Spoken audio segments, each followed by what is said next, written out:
अब हम करेंगे सर्वप्रथम ओमकार का उच्चारण। ओम 3 शब्दों से मिलकर बना है, आ, ओ और म। तो हम इन तीनों साउंड को अलग अलग तरह से प्रोड्यूस करेंगे। इसका प्रभाव शरीर पर उसी प्रकार से पड़ेगा और आपको लाभ प्रदान करेगा। धीरे से, कोमलता से आंखों को बंद कर लीजिए। लंबा गहरा श्वास लें। पहले केवल मुंह को खोलते हुए अ का उच्चारण करें। अ।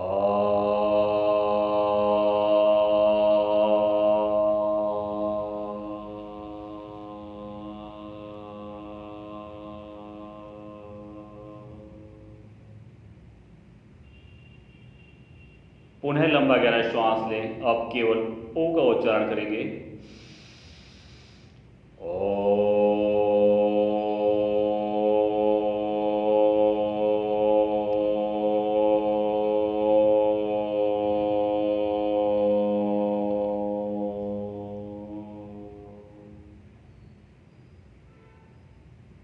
पुनः लंबा गहरा श्वास लें। अब केवल म का उच्चारण करेंगे।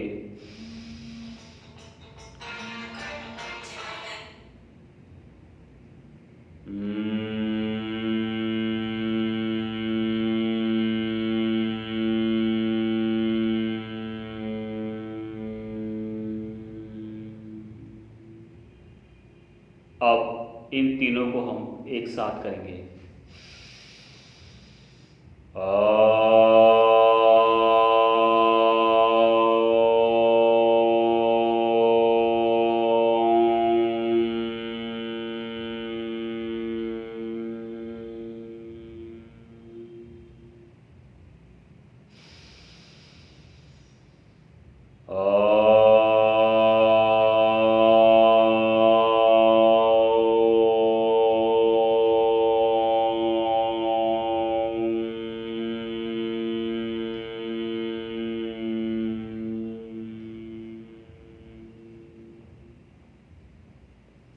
ओमकार का उच्चारण आप 3 से लेकर 21 बार तक कर सकते हैं।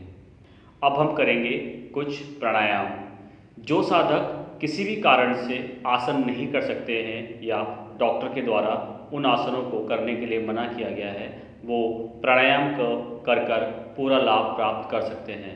तो प्राणायाम आप अवश्य करें, यह बहुत लाभकारी है कैंसर रोग के लिए। तो अब हम कुछ प्राणायामों का अभ्यास करेंगे। जो साधक सीधे नहीं बैठ सकते हैं, कमर ऐसे झुकी हुई रहती है, वो बैठने के लिए इस प्रकार के लकड़ी के ब्लॉक का उपयोग करें, या आपके पास अगर कोई कुशन मसंद हो या पट्टा हो तो उसका उपयोग करें। हम उसको इस प्रकार लगाकर इस पर बैठेंगे ताकि हमारा जो बैक है वो बिल्कुल स्ट्रेट रहे। अगर बैक स्ट्रेट रहेगा तो आपको प्राणायाम का लाभ पूर्ण रूप से प्राप्त होगा। अब हम करेंगे सर्वप्रथम भस्त्रिका प्राणायाम।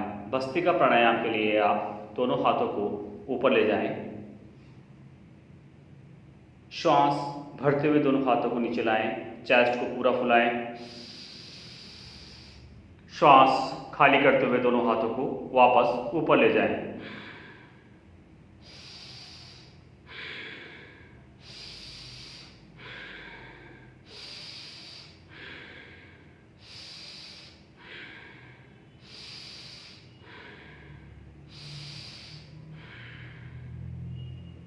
अपनी क्षमता अनुसार इस प्राणायाम को करेंगे। इस प्राणायाम का अभ्यास आपको 5 मिनट तक करना है। इसके बाद हम अगला प्राणायाम करेंगे कपालभाति। कपालभाति प्राणायाम में आप सीधे बैठें। आपको पूरा कंसंट्रेट अपनी श्वास को बाहर खाली करने पर करना है और आपका पेट पंप करता हुआ अंदर जाना चाहिए, इस प्रकार से।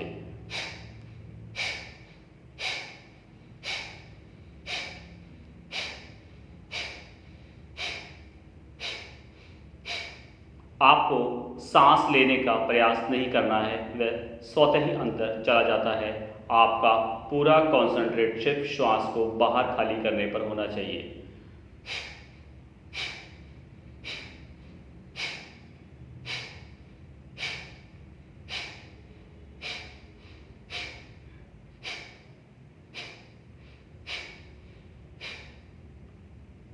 इसका अभ्यास आप 5 से लेकर 15 मिनट तक कर सकते हैं या अपनी क्षमता अनुसार इसका अभ्यास करें। इस प्राणायाम का अभ्यास आपको गलत तरीके से नहीं करना है। यदि आप ढंग से पंपिंग नहीं कर पा रहे हैं तो आप इसका अभ्यास श्वास को मुंह से छोड़ते हुए भी कर सकते हैं, इस प्रकार से।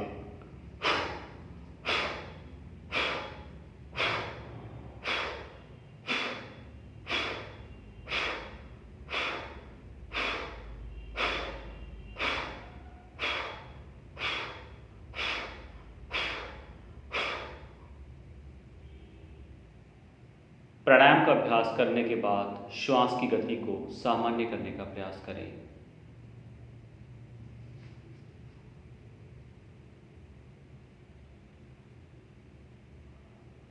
इसके बाद हम अगला प्राणायाम करेंगे, उज्जयी प्राणायाम। उज्जयी प्राणायाम के लिए आप गले की मांसपेशियों को पूरा सिकोड़ते हुए श्वास को कंठ से खींचेंगे।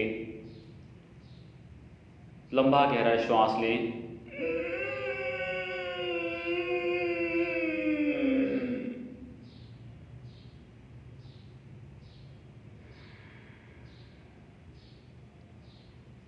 गले की मांसपेशियों को सिकोड़ते हुए पूरा श्वास खींचेंगे।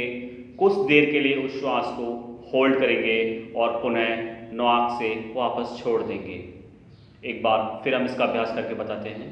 गले की मांसपेशियों को पूरा खींचें, गर्दन को ऊपर खींचिए।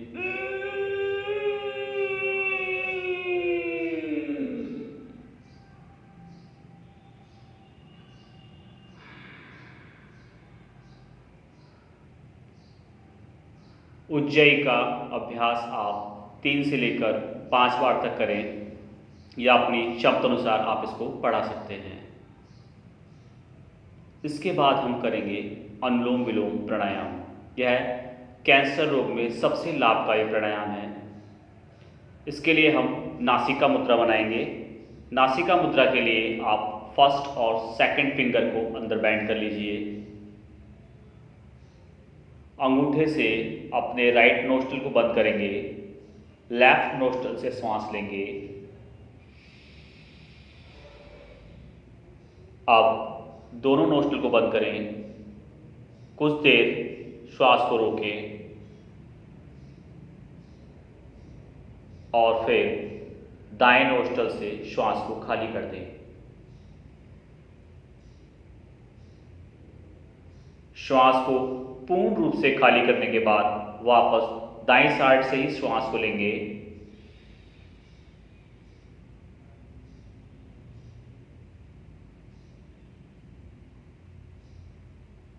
श्वास को कुछ देर रोकें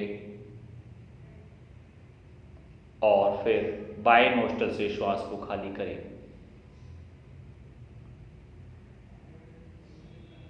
जिस नोस्ट्रल से आपने श्वास को खाली किया है उसी से वापस लेंगे।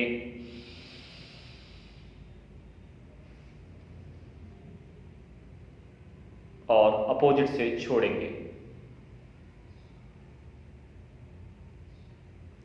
श्वास को भरते और छोड़ते समय इस बात का ध्यान रखें कि श्वास बहुत सहज और सरल हो।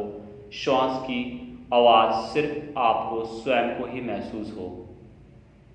किसी भी प्रकार का फोर्स देके श्वास को नहीं लेना है और ना ही छोड़ना है। श्वास को जितने समय में हम अंदर भरते हैं उससे दुगने समय में श्वास को खाली करने का प्रयास करें और 4 गुना समय में रोकने का।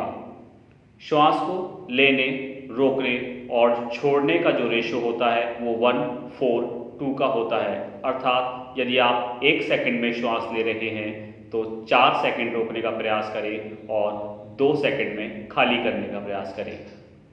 आप अपनी क्षमता अनुसार इसको धीरे धीरे प्रयास कर पूर्ण रूप से ठीक कर सकते हैं। अगला प्राणायाम हम करेंगे भ्रामरी प्राणायाम। इसके लिए दोनों अंगूठों से कान को बंद करें, उंगलियों से आंखें बंद करें, लंबा गहरा श्वास लें और भंवरे की तरह गुंजन करते हुए श्वास को नाक से छोड़ें।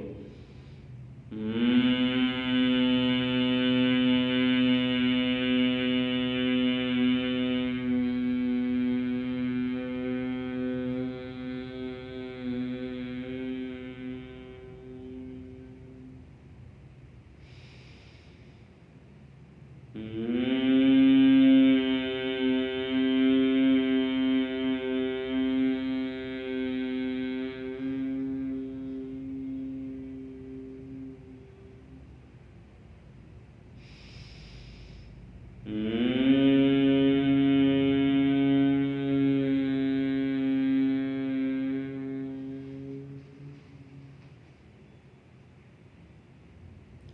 प्राणायाम का अभ्यास आप 3 बार से लेकर 21 बार तक कर सकते हैं। उसके बाद धीरे धीरे हाथों को नीचे लाएं, आँखों को बंद ही रखेंगे जब तक वाइब्रेशन आपके माइंड में धीरे धीरे रिलैक्स ना हो जाए। मस्तिष्क में जो वाइब्रेशन हो रहा है ये आपके न्यूरॉन्स को एक्टिवेट करता है।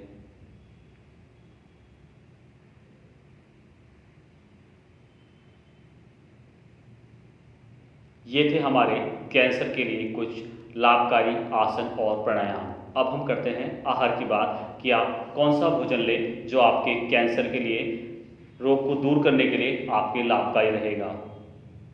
सबसे पहले आप ये ध्यान रखें कि आप बाहर का कुछ भी भोजन ना करें। आपको जंक फूडों का उपयोग नहीं करना है, घर का बना हुआ सादा भोजन ही उपयोग में करें। और आप जो भी भोजन करें वो ऐसा भोजन हो जो जल्दी पच जाए। आपको किसी प्रकार का ठोस या अपचन वाले भोजन का उपयोग नहीं करना है। इसके लिए आप स्प्राउट्स का उपयोग कर सकते हैं, अंकुरित भोजन का उपयोग कर सकते हैं। व्हीट ग्रास का जूस, ज्वारे का जूस आपके लिए बहुत लाभकारी रहेगा। आंवले का जूस इसमें अंदर लाभकारी है। आप लौकी के जूस का उपयोग कर सकते हैं। कुकुम्बर और टमाटर का सलाद आप इसमें उपयोग कर सकते हैं। हरी सब्जियों का उपयोग आप करें। ये सभी आहार आपके लिए लाभकारी रहेंगे। मैं प्रभाकर श्रीवास्तव, योग प्रशिक्षक। आशा करते हैं आपको हमारे द्वारा दी गई जानकारियाँ पसंद आई होंगी। हम बहुत जल्द आपसे नई बीमारियों के निदान के साथ व नए योगासनों के साथ आपसे मिलेंगे। अगर आपको हमारे द्वारा दी गई जानकारियाँ पसंद आई हो तो आप हमारे चैनल को लाइक करें, शेयर करें और सब्सक्राइब करें। धन्यवाद।